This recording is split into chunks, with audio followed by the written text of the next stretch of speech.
اب آپ کے سامنے تشریف لاتے ہیں مناظر اہل سنت وکیل احناف حضرت مولانا مفتی عبدالواحد قریشی صاحب۔ الحمدللہ نحمده ونستعینه ونستغفره ونعوذ باللہ من شرور انفسنا ومن سیئات اعمالنا من يهده الله فلا مضل له ومن يضلله فلا هادي له وأشهد أن لا إله إلا الله وأشهد أن محمدا عبده ورسوله قال الله تبارك وتعالى في كتابه المجيد والفرقان الحميد أعوذ بالله من الشيطان الرجيم بسم الله الرحمن الرحيم ولو أنهم إذ ظلموا أنفسهم جاءوك واستغفر لهم الرسول لوجدوا الله توابا رحيما وقال في موضع آخر يوم يقوم الروح والملائكة صفا لا يتكلمون إلا من أذن له الرحمن وقال صوابا عن سهل بن سعد رضي الله تعالى عنه قال النبي صلى الله عليه وسلم أنا فرطكم على الحوض من مر علي شرب ومن شرب لم يظمأ أبدا ليردن أقوام أعرفهم ويعرفونني ثم يحال بيني وبينهم وفي رواية أبي سعيد فأقول لهم إنهم مني فيقال إنك لا تدري ما أحدثوا بعدك فأقول لهم سحقا سحقا لمن غير بعدي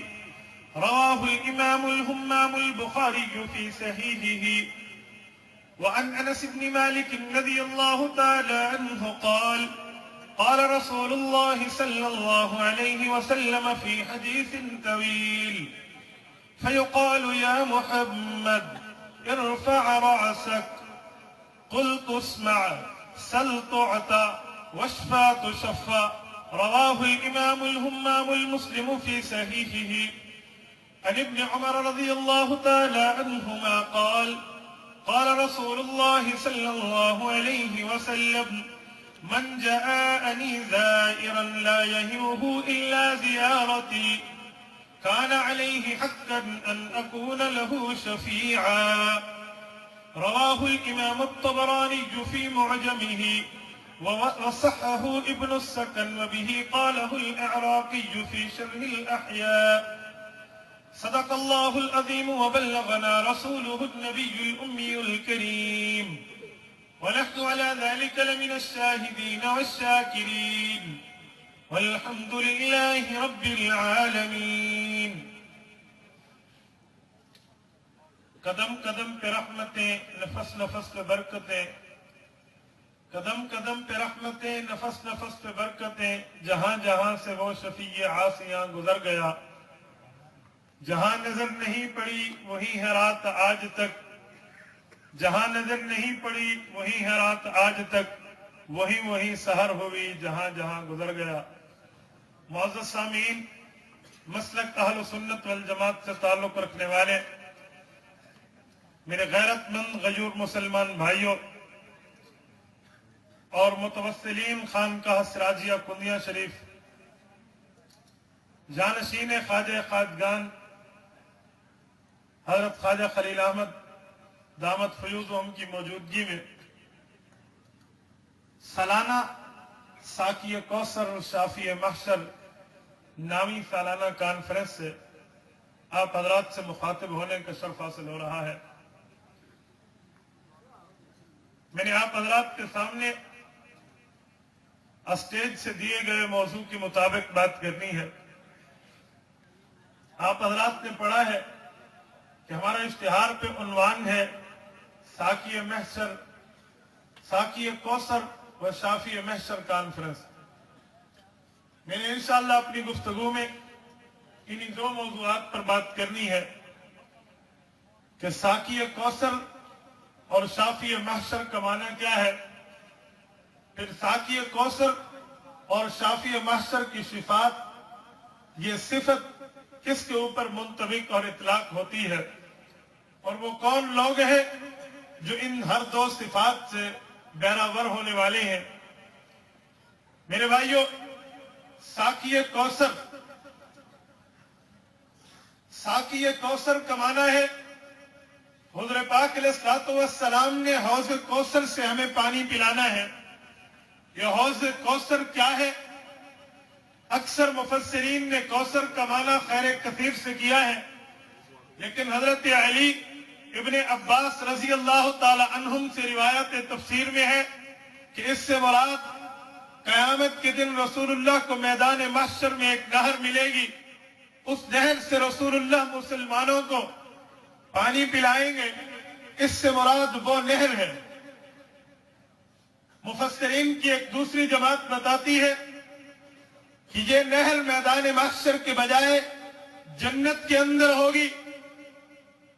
شمس المفسرین، زبدۃ المحققین حضرت علامہ شبیر احمد عثمانی اپنے فوائد عثمانی تفسیر عثمانی کے اندر ان دو قسم کی روایات میں تطبیق دیکھتے ہوئے لکھتے ہیں، فرمایا ہر دو روایات ایک دوسرے کے متعارض نہیں ہے، بلکہ جنت میں بھی ہوگی، میدان محشر میں بھی ہوگی۔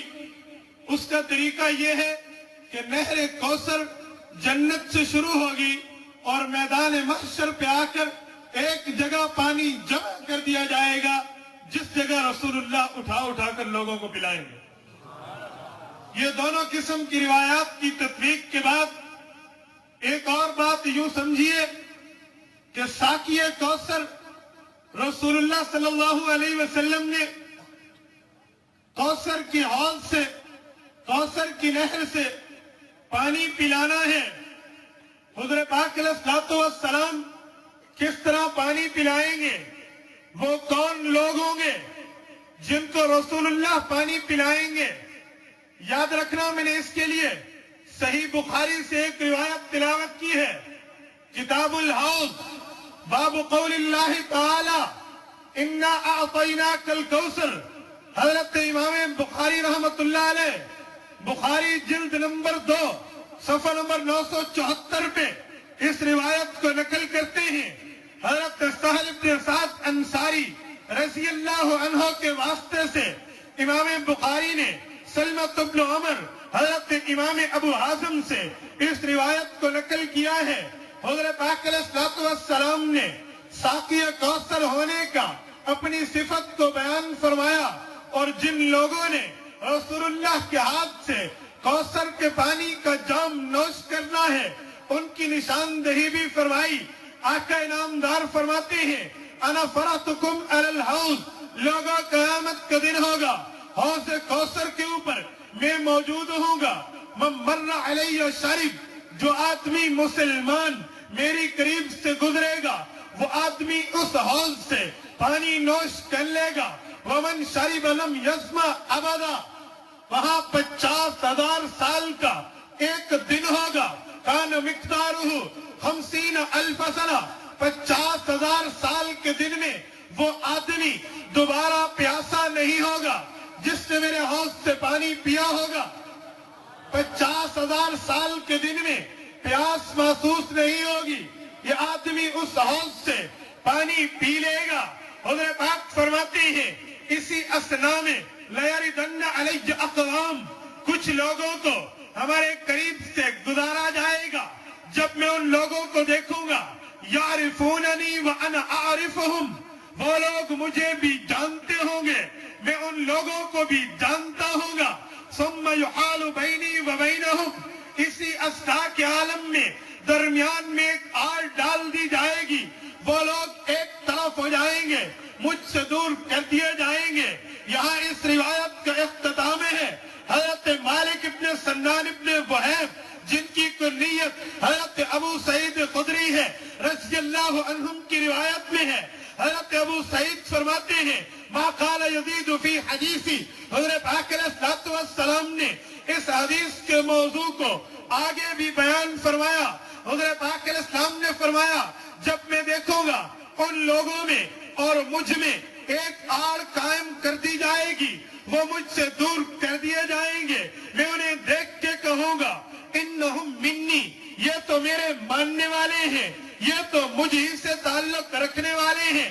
مجھے کہا جائے گا فیقال انک لا تدری ما احدثوا بعدک، اللہ کے نبی جب آپ دنیا سے چلے گئے ہیں آپ ان لوگوں کو نہیں جانتے انہوں نے آپ کے بعد کتنی بدعتیں ایجاد کی ہیں، انہوں نے آپ کے بعد کتنے فتنے ایجاد کیے ہیں. میں عوامی لہجے میں آج کی زبان میں کہوں یا رسول اللہ آپ ان کو نہیں جانتے، یہ وہ بے ایمان ہیں جنہوں نے مسائل کو بھی بدل کے رکھ دیا، عقائد کو بھی بدل کے رکھ دیا، لوگوں کے سامنے اپنی پیٹ کی وجہ سے، لوگوں کے سامنے اپنی مصلحت کی وجہ سے، لوگوں کے سامنے بزدلی کی وجہ سے دین کو بدل بدل کے عوام کے سامنے پیش کیا کرتے تھے. قرآن پاک کو پیش کر کے اس پہ جھوٹ بولا کرتے تھے، حدیث پاک پیش کر کے غلط استدلال کیا کرتے تھے. انک لا تدری ما احدثوا بعدک، تیرے بعد ان لوگوں نے عقیدے بدل دیے تھے. آپ علیہ السلام کو بتایا جائے گا، حضرت پاک فرماتے ہیں فاقول، میں نے جواب دوں گا سحقن سحقن، ایسے بے ایمانوں کو مجھ سے دور کر دو.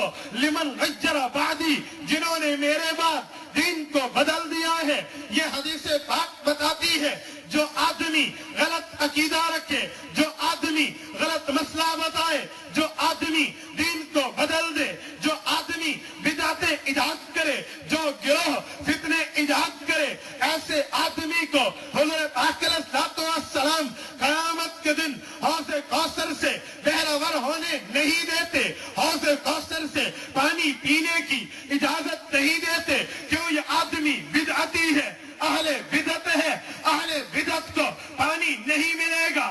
گویا میں نے آپ کے سامنے تمہید یہ باندھی ہے کہ حوض کوثر اس نہر کا نام ہے جو جنت سے شروع ہوتی ہے، میدان محشر میں پہنچتی ہے. حضرت پاک علیہ السلام ان لوگوں کو پانی پلاتے ہیں جو اہل بدعت نہیں ہوتے. دنیا میں ایک طبقہ اہل بدعت ہوا کرتا ہے، اس طبقے کے مقابلے میں ایک طبقہ اہل سنت ہوا کرتا ہے. میں اس طبقے کی دو قسمیں نہیں بتاتا، خود رسول اللہ نے ان کی دو قسمیں بیان فرمائی ہے. مشکات جلد اول باب الاعتصام بالکتاب والسنہ میں ارباز ابن ساریہ رضی اللہ عنہ کی روایت موجود ہے. حضرت ارباز کہتے ہیں صلی بنا رسول اللہ ذات یوم، ایک دن حضور نماز پڑھاتے ہیں، فواعظنا موعظۃ بلیغہ، بیان کے بعد نماز کے بعد حضور نے بیان فرمایا ہے ذرفت منها العیون ووجلت منها القلوب، آنکھیں بھی جب گما گئی ہیں، آنکھیں بھی آنسوؤں سے بہنا لگ گئی ہیں، دل بھی ڈر گئے ہیں. آپ علیہ السلام کا بیان اتنا واضح اور پربعید تھا. ایک آدمی آگے ہوا فقال رجل یا رسول اللہ کأن هذه موعظۃ مودع فاوصینا، ایسا لگتا ہے آپ الوداعی خطاب فرمانے والے ہیں، آپ ہمیں کوئی نصیحت کوئی وصیت فرما دیجئے. حضرت پاک علیہ السلام نے اس آدمی کی درخواست پہ نصیحت کرنا شروع فرما دی. حضرت پاک علیہ السلام فرماتے ہیں اوصیکم بتقوی اللہ، اللہ سے ڈرتے رہو، والسمع والطاعہ، اپنے اسلامی حکمران کی بات کو مانو، بات کو سنو، اس کے حکم کو بجا لاؤ. فإنه من يعش بعدي فسيرى اختلافا كثيرا، میرے بعد زندہ رہو گے دنیا میں بہت زیادہ اختلافات تمہیں نظر آئیں گے. فإنه من يعش بعدي فسيرى اختلافا كثيرا، اختلاف نظر آئیں گے. فعليكم بسنتي، میرے طریقے کو دیکھنا، وسنت الخلفاء، صحابہ کے طریقے کو دیکھنا، وسنت الخلفاء الراشدین المہدیین، یہ خلفاء جو ہوں گے ہدایت یافتہ ہوں گے. عضوا علیہا بالنواجذ، صحابہ کے طریقے کو مضبوطی سے تھامے رکھنا. وإياكم بمحدثات الأمور، غلط باتوں سے بچنا. فإن كل محدثة بدعة، ہر غلط بات تو بدعت ہوا کرتی ہے. وكل بدعة ضلالة، اور ہر بدعت گمراہی ہوا کرتی ہے. امام احمد نے مسند احمد میں ایک اور لفظ کا اضافہ کیا ہے وَكُلُّ ضَلَالَةٍ فِي النَّارِ، ہر بدعت جہنم لے جانے والی ہے۔ گویا پتا چلا ایک اہل بدعت ہوتے ہیں، دوسرے کون ہوتے ہیں؟ حضرت پاک نے فرما دیا علیکم بسنتی وسنت الخلفاء، وہ اہل سنت ہوتے ہیں والجماعت، خلفائے راشدین والے ہوتے ہیں۔ اہل سنت والجماعت بھی تو یہی ہے، اہل سنت کا معنی ہے نبی والے، والجماعت کا معنی ہے صحابہ کرام والے۔ گویا حضرت پاک علیہ السلام بتانا چاہتے ہیں کہ جب فتنے عام ہو جائیں، جب بدعتیں عام ہو جائیں، علیکم بسنتی، اہل سنت بن جانا، وسنت الخلفاء والجماعت بن جانا۔ گویا حضرت پاک علیہ السلام نے اہل سنت والجماعت بننے کی طرف اشارہ فرمایا ہے۔ تو میرے بھائیو یاد رکھنا، بخاری کی روایت بتاتی ہے انک لا تدری ما احدثوا بعدک فاقول لهم سحقا سحقا لمن غیر بعدی، جو آدمی دین کو بدل دے، اہل بدعت بن جائے، اس کے لیے حوض کوثر سے پانی نہیں ملتا، وہ حوض کوثر سے پانی نہیں پی سکتا۔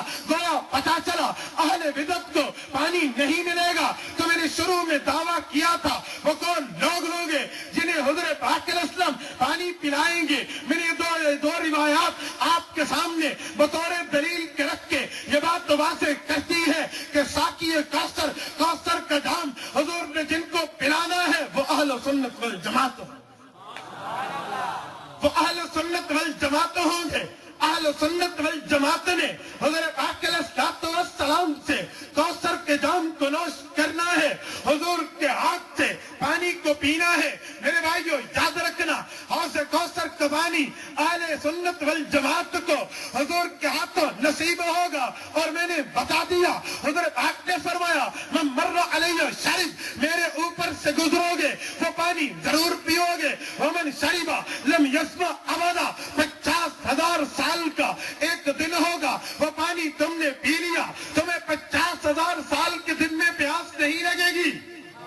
اہل سنت والجماعت کی یہ برکت ہے، اہل سنت والجماعت کی یہ خصوصیت و حیثیت و مقام و مرتبہ ہے کہ حضرت پاک علیہ السلام اپنے ہاتھ سے پانی پلاتے ہیں۔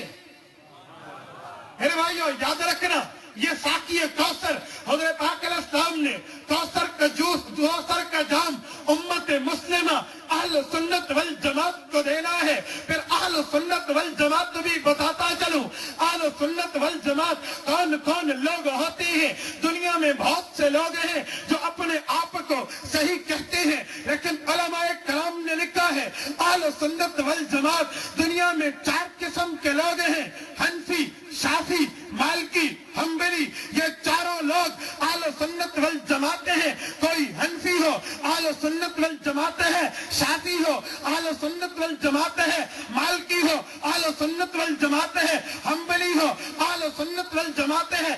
گویا میں یوں کہوں مقلدین کی جماعت کا نام اہل سنت والجماعت ہے۔ قیامت میں رسول اللہ نے بھی مقلدین کی جماعت کو پانی پلانا ہے۔ یہ تو ہو گیا ساقی کوثر، حضرت پاک علیہ السلام نے کن کو پانی پلایا ہے، کن کو پانی پلانا ہے۔ آئیے ہماری کانفرنس کے دوسرے عنوان کا ایک نام بھی ہے جس کا لفظ ہے شافی محشر۔ آپ علیہ السلام قیامت کے دن سفارش کریں گے۔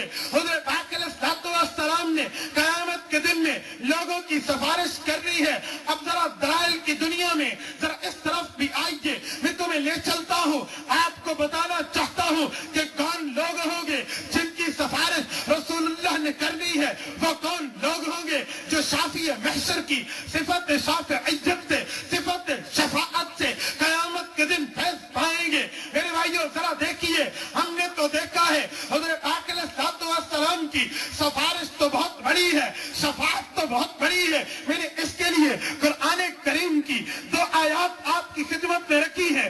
سورۃ نساء آیت نمبر 64، وَلَوْ أَنَّهُمْ إِذْ ظَلَمُوا أَنفُسَهُمْ، سورۃ عَمَّا يَتَسَاءَلُونَ، سورۃ نبأ آیت نمبر 38، یوم یقوم الروح والملائکۃ صفا۔ یہ 2 آیات بتاتی ہیں، ایک نے سفارش دنیا و آخرت کی بتائی ہے، ایک آیت نے سفارش قیامت کے دن کی بتائی ہے۔ قرآن پاک سورت نمبر 4 سورۃ نساء آیت نمبر 64 اللہ فرماتے ہیں وَلَوْ أَنَّهُمْ إِذْ ظَلَمُوا أَنفُسَهُمْ، گناہگار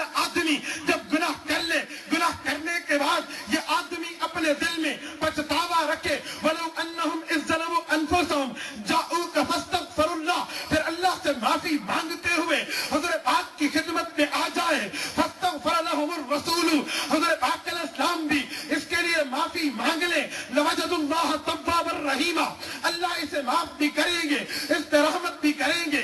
گویا آیت کریمہ نے 3 باتیں بتائی ہیں۔ گناہ گار آدمی گناہ کرنے کے بعد خود بھی معافی مانگے، ایک بات رسول اللہ کے پاس آئے، دوسری بات حضور بھی معافی مانگے اس کے لیے، تیسری بات چوتھا کام اللہ نے کرنا ہے، لوجد اللہ توابا رحیما، اللہ نے معاف کرنی ہے۔ ذرا ایک مرتبہ پھر سنیے، آیت کا محصل 4 باتیں ہیں، 3 باتیں ہمارے لیے، ایک بات اللہ کے لیے ہے۔ لو انہم اذ ظلموا انفسہم، گناہ گار آدمی گناہ کرنے کے بعد توبہ کرے، ایک بات جاؤ کا حضور پاک کے پاس آئے، یہ دوسری بات خود بھی معافی مانگے، فاستغفر لهم الرسول، حضور پاک بھی اس کے لیے معافی مانگے، یہ 3 باتیں ہو جائیں، لوجد اللہ توابا رحیما، اللہ اسے معاف کر دیں گے۔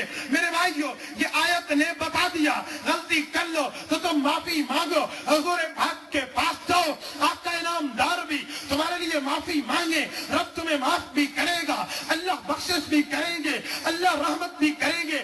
جب تک رسول اللہ دنیا کے اندر موجود تھے، کسی صحابی سے گناہ ہو جاتا تھا، کسی صحابی سے خطا ہو جاتی تھی، کسی مسلمان سے کوئی بھول ہو جاتی تھی تو خود بھی معافی مانگتا، معافی مانگ کے حضور پاک کی خدمت میں آ جاتا، آقا انعامدار بھی اس کے لیے معافی مانگتے تو اللہ رب العزت اس کو معاف کر دیتے۔ یہ تو دنیا میں سفارش کا طریقہ ہے۔ آقا علیہ السلام سے صحابہ کرام نے جا کے اس نعمت سے فائدہ اٹھایا ہے۔ کیا جب رسول اللہ دنیا سے رخصت ہو گئے ہیں، آج کے بعد بھی کوئی آدمی اگر معافی مانگنا چاہے تو کیا کرے؟ حضور کے پاس آئے یا حضور کے پاس نہ آئے؟ میرے دلائل کی دنیا میں ذرا دلیل سنیے۔ حضرت عماد الدین حضرت امام قرطبی الجامع للاحکام میں اسی آیت کے تحت لکھتے ہیں کہ نہیں یہ حکم بعد کے لیے بھی باقی ہے۔ اس نے ایک روایت لکھی ہے، ان علی رضی اللہ عنہ قال لما دفنا رسول اللہ بثلاثة ایام فجاء اعرابی فرمى نفسه على قبر النبي وعصى من ترابه على رأسه فقال يا رسول الله قد انزل الله عليك في القرآن ولو انهم اذ ظلموا انفسهم جاءوك الى آخره وقال الله لمن ظلم نفسه وجاءوك، جو آدمی غلطی کر لے اللہ نے آیت اتار دی ہے، وہ آپ کے پاس آئے معافی مانگے، حضور پاک فوت ہو گئے ہیں، 3 دن گزر گئے ہیں، حضور قبر میں ہے، علی المرتضیٰ کہتے ہیں یہ ایک آدمی آیا ہے، حضور پاک کی قبر پہ آیا، آپ علیہ السلام کی قبر پہ آ کے سر سے مٹی اٹھا کے عرض کرتا ہے یا رسول اللہ، اللہ نے آپ پہ آیت اتاری ہے، آپ نے صحابہ کو آیت سنائی ہے، میں نے آیت سن لی ہے کہ جو آدمی گناہ گار ہو خود بھی معافی مانگے،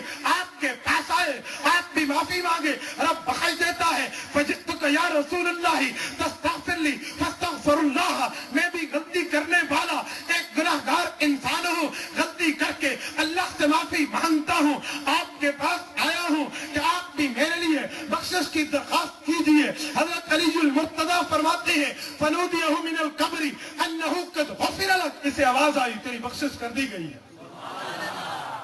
اسے آواز آئی تیری بخشش کر دی گئی ہے۔ توجہ رکھنا،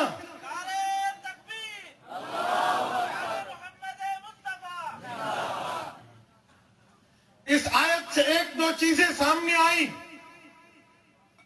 کہ جو آدمی وفات کے بعد بھی اگر حضور کی قبر پہ آ کے بخشش کی سوال کرنے لگے تو یہ آیت کا حکم آج بھی باقی ہے، یہ قبر پہ آ سکتا ہے۔ مجھے ایک شخص نے کہا حضرت علی المرتضیٰ کی موجودگی میں یہ جو آدمی آیا ہے یہ تو دیہاتی ہے، پتہ نہیں ہے دیہاتی کون تھا، صحابی تھا بھی یا صحابی نہیں تھا، تم نے دیہاتی آدمی کے واقعے کو اپنا عقیدہ بنا لیا ہے، یہ تو رجل مجہول ہے، مجہول آدمی ہے۔ مفسرین نے اس کے نام بھی نہیں لکھے، احادیث کی کتابوں اور شروحات میں اس کا نام بھی نہیں ملتا۔ ایک مجہول آدمی کے قول کو عقیدے کی دلیل کیسے بیان کیا جا سکتا ہے، عقیدے کی دلیل کیسے بتائی جا سکتی ہے؟ میں نے کہا تو نے اپنے آنکھوں پہ تعصب کی پٹی باندھی ہے، اگر تعصب کی پٹی کو آنکھوں سے اتارے گا جواب تمہیں اس روایت میں ملے گا۔ ہم نے اپنا عقیدے کی دلیل بتائی ہے عقیدے کی تائیدن. یہ جو روایت بیان کی ہے دیہاتی کی وجہ سے نہیں کی, اعرابی کی وجہ سے نہیں کی, رسول مجہول کی وجہ سے نہیں کی, بلکہ علی المرتضیٰ رضی اللہ عنہ شیر خدا خلیفہ راشد داماد مصطفیٰ کے عمل کی وجہ سے کی ہے. علی المرتضیٰ موجود ہیں, صحابہ موجود ہیں. یہ آدمی حضور کی قبر پہ سفارش کی درخواست کرتا ہے, حضور کی قبر پہ حضور سے باتیں کرتا ہے, حضور کی قبر پہ سلام پیش کرتا ہے. اگر نبی کی قبر پہ سفارش پیش کرنا, نبی کی قبر پہ باتیں کرنا, نبی کی قبر پہ سلام پڑھنا یہ شرط ہوتا تو علی المرتضیٰ روک دیتے, علی المرتضیٰ روک دیتے.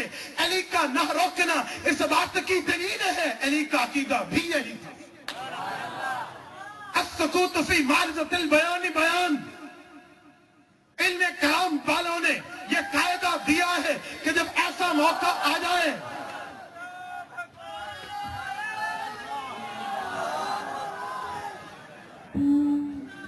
نعرہ تکبیر,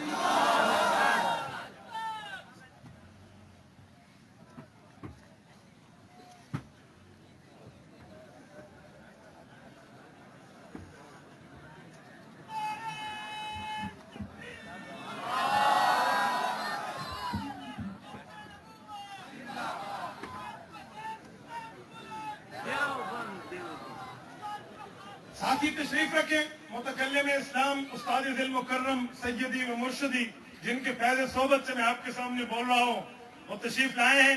یقیناً آپ اور میں انہی کے بیان سے, ان کے فیض سے متوقع ہونے کے لیے یہاں آئے ہیں. میں استاد جی کے حکم پہ بیان کو پورا کرتے ہوئے اپنی بات کا خلاصہ پیش کرنے لگا ہوں. ہم نے عقیدہ بنایا ہے, ہم نے عقیدہ بتایا ہے علی المرتضیٰ کی دلیل کی وجہ سے.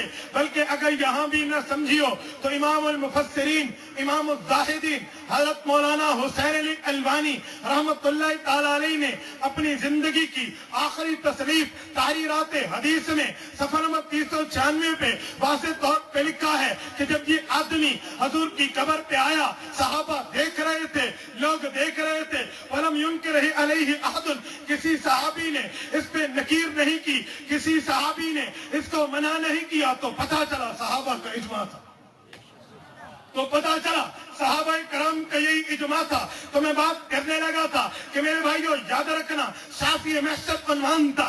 یہ سفارش صرف حضور پاک کی زندگی پہ نہیں ہے یا قیامت کے دن بھی نہیں ہے, بلکہ روز رسول پہ جا کے آج بھی سفارش کی درخواست کرائی جا سکتی ہے. یہ تو دنیا کی سفارش تھی, قیامت میں بھی حضور پاک کی سفارش جاری رہے گی. حضرت انس بن مالک رضی اللہ عنہ کی روایت حضرت امام مسلم نے کتاب الایمان باب اثبات شفاعہ میں واضح طور پہ لکھی ہے. حضرت امام مسلم فرماتے ہیں, حضرت انس بن مالک نے فرمایا, ایک لمبی روایت ہے, حضرت پاک علیہ السلام فرماتے ہیں فیقال یا محمد ارفع راسک کل تسمع واشفع تشفع سل تعطى. قیامت کا دن ہوگا, گناہگاروں کی سفارش کے لیے میں سر سجدے میں ڈالوں گا.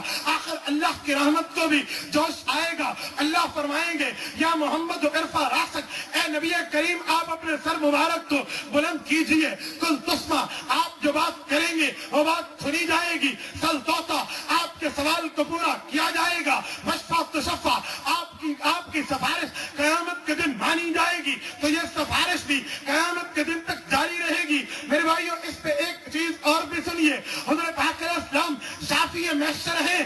حضور نے قیامت کے دن بھی اور یہاں بھی سفارش کرنی ہے. آپ علیہ السلام شافی محشر ہے. شافی کمانا سفارش کرنا, شافی کمانا درخواست کرنا, شافی کمانا ریکویسٹ کرنا, شافی کمانا التجا کرنا, شافی کمانا کسی کے سامنے دستے سوال کو دراز کر دینا. تو یاد رکھنا جو آدمی کہتے ہیں اللہ کو چھوڑ کے نبی کو تمام چیزوں کا اختیار تھا, حضور پاک علیہ السلام مختار کل بایمانہ کہ تمام کا تمام اختیار حضور پاک کے ہاتھ میں ہے. ہم انہیں بتاتے ہیں کہ قرآن پاک نے بتایا نبی عالم الغیب ہوتے تو حضور پاک علیہ السلام مختار کل ہوتے تو کبھی بیمار نہ ہوتے. لو کنت عالم الغیب لاستکثرت من الخیر وما مسنی السوء. لوگوں میں اگر عالم الغیب ہوتا دنیا کی تمام خیریں اکٹھی کر لیتا. وما مسنی السوء, کبھی بیمار بھی نہ ہوتا, مجھے تکلیف بھی نہ ہوتی. تو پتہ چلا نہیں ہے، اور یہ لفظ سفارش بتا رہا ہے، لفظ شافی محشر بتا کر سمجھا رہا ہے کہ نادان، تو نے حضور پاک علیہ السلام کو تمام چیزوں کا مختار کل کیسے کہہ دیا ہے؟ یہ مختار کل ہوتے تو شافی محشر نہ ہوتے، مختار کل ہوتے تو شافی محشر نہ ہوتے۔ میرے بھائیوں میں بات کو کلوز کروں، میں نے بات شروع کی تھی ساقی کوثر پہ، شافی محشر پہ۔ میں نے بخاری کی روایت کو بطور دلیل پڑھ کے کہا ہے، انک لا تدری ما احدث بعدک، حضرت پاک نے فرمایا بدعتی آدمی کو پانی نہیں ملے گا، حوض کوثر سے پیاسا جائے گا تو پتہ چلا اہل بدعت پانی سے محروم ہو گئے، حضرت پاک کے ہاتھ سے پانی نہیں پیئیں گے، وہ پانی کسے ملے گا؟ وہ اہل سنت والجماعت ہوں گے۔ اہل سنت والجماعت ساقی کوثر کی صفت سے بھی متصف ہوں گے، اس کے فیض سے بھی متمتع ہوں گے۔ شافی محشر بھی یہ اہل سنت والجماعت مانتے ہیں تو اس صفت سے بھی اہل سنت والجماعت متمتع ہوں گے۔ اللہ پاک آپ کو اور ہمیں اس صفت سے قیامت کے دن رسول اللہ صلی اللہ علیہ وسلم کے فیض سے متمنع ہونے کی توفیق عطا فرمائے۔ وآخر دعوانا ان الحمد للہ رب العالمین۔